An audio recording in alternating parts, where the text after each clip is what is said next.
gumawa po ako ng aking personal na salaysay base po sa aking mga naranasan o experience dito sa aming town, sa lugar namin dito sa Antique, sa San Jose Antique. No?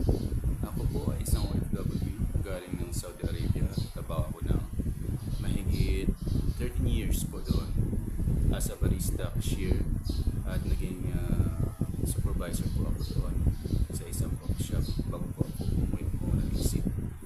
So ngayon nung umuwi po ako dito sa amin,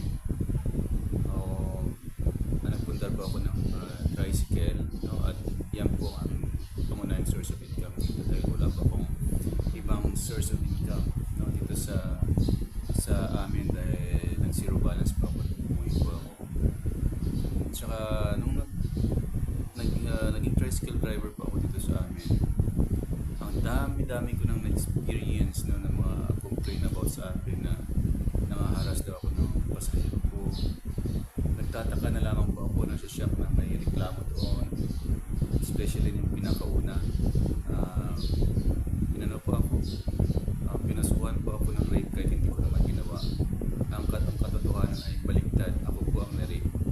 Ako po ang rape ng 18 years old na taga dito din sa amin, sa Antique, sa San Jose, no? So, gagawa po ako ng bagong video, ilalahat ko po muli yun.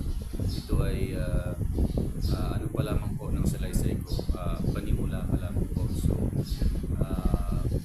next day, gagawa po ako ng pinaka full video ko na ilalantad ko po lahat, no, ng mga ginagawang kasinungalingan at mga modus ng mga tao, mga kabataan dito sa aming lugar.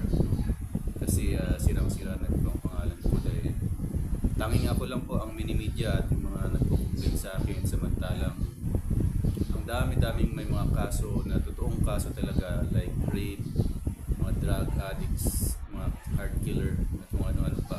Pero sa akin, mini-media po kaagad kahit na wala namang katotohanan yung mga inireklamo nila sa akin. Yan po ang pinagtataka ko, no, bakit ganun. So ayan po, ilalahat ko po ang buong detalye at ang buong kwento sa mga naranasan ko dito sa aming lugar. Maraming salamat po.